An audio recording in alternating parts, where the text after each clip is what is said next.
another video. In this video we will be looking through the first exercise of 11th standard NCERT first chapter, that is sets.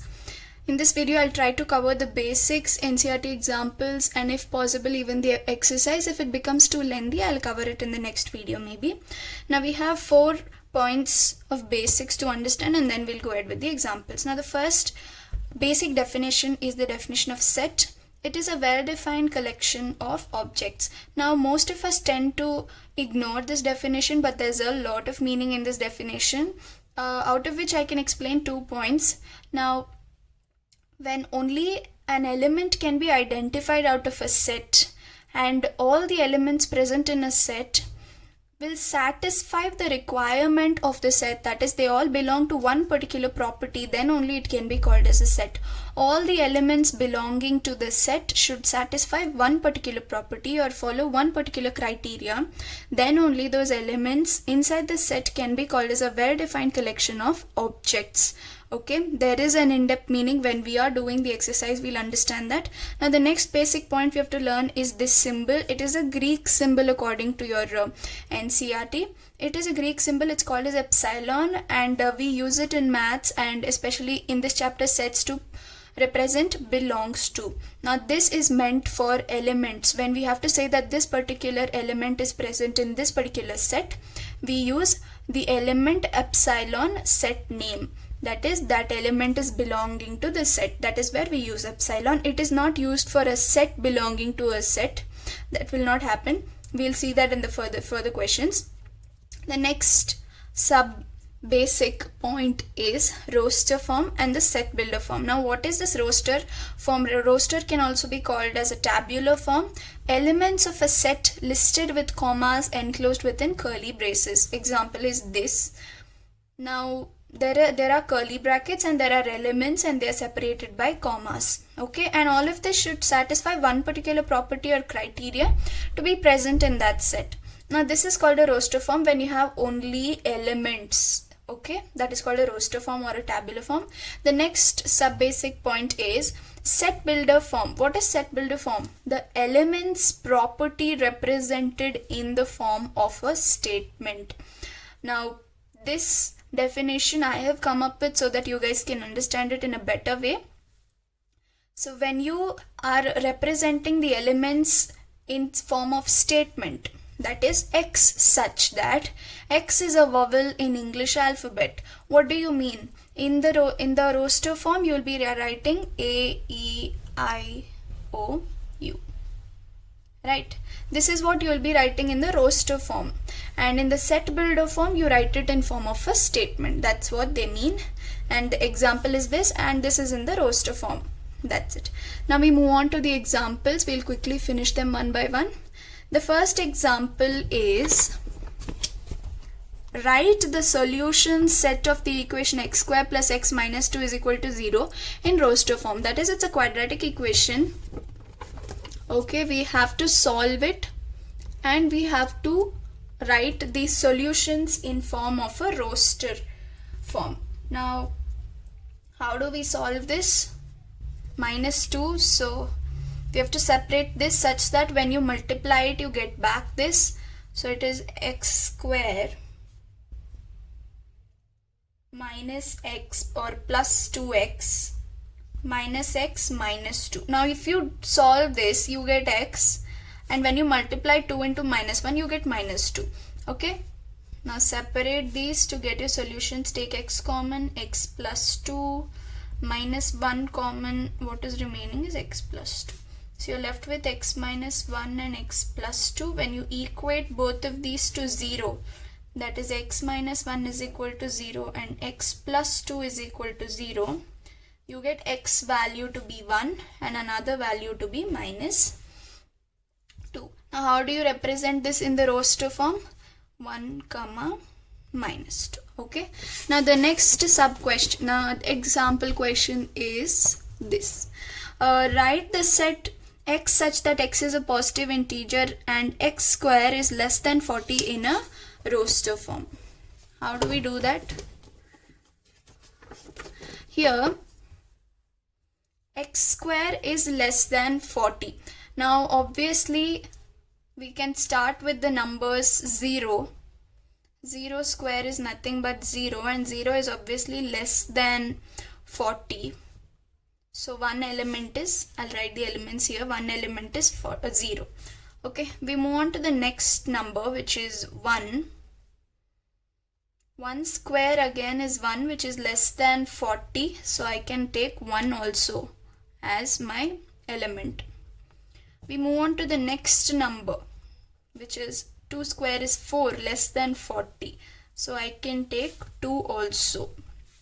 Next, similarly, 3 square. 3 3s are 9, which is again less than 40. So I can take 3 as well. Now 4 square, 16, less than 40. So I can consider 4 also. 5 square, okay, which is 25, less than 40. So I can consider 5 also. And the last number, I guess, is 6 square. 6 6 are 36, which is less than 40. I can consider 6 also. Now if we go for 7 square, 7 7s is 49, which is greater than 40. So this cannot be used as the element of the set. So we end with 0 to 6 numbers. So these are the numbers which will be satisfying the set builder form. Now the next question, next example is, write the set A is equal to 1, 4, 9, 16, 25 up to so on in a set builder form.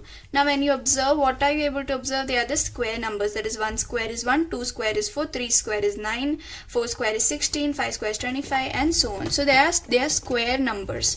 Now you can write it in simple statement form. I'll tell you how. Use this every time, x such that. Now these two dots represent, colon represents such that. Remember that. That's also one important basic point. X such that x is a square of a natural number. Okay, you write it as natural number. X is such that x is a square of a natural number.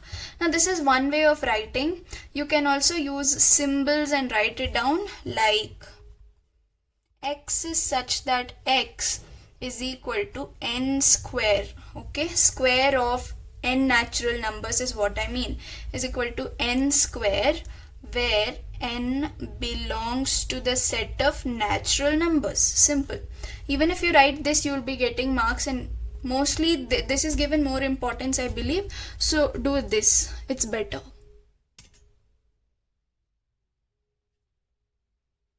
Now example 4. They are asking you to represent this in a set builder form. Okay, in your NCERT, the example 4, these elements are supposed to be represented in a set builder form, that is in a statement form. How do you represent this? Now you can observe one thing, that when you have 1 in your numerator, you're having the successor of 1, which is 2, that is 1 plus 1. Again, if you are having 2 in the numerator, the denominator is having 2 plus 1, 3, 3 plus 1, 4, 4 plus 1, 5, 5 plus 1, and 6, 6 plus 1. Now, the first thing always you have to keep in your mind is x such that. Use colon every time, x such that x is equal to. Then you can move on with your statement. Now, can we write this as n divided by n plus 1 form, right? That is, if you're having 1, consider 1 as n. The denominator is n plus 1, which is 2. Okay, so this n will not be 1 for the entire series, right? N will be changing. Therefore, you will have to tell that n is greater than or equal to 1 and less than or equal to 6. Why am I telling? Now you will ask, the number which is the biggest one is 7. But we are considering n which is there in the numerator. Denominator, you'll add 1. So if you take 6 here and add 1 to 6, you'll have 7 in the denominator, right?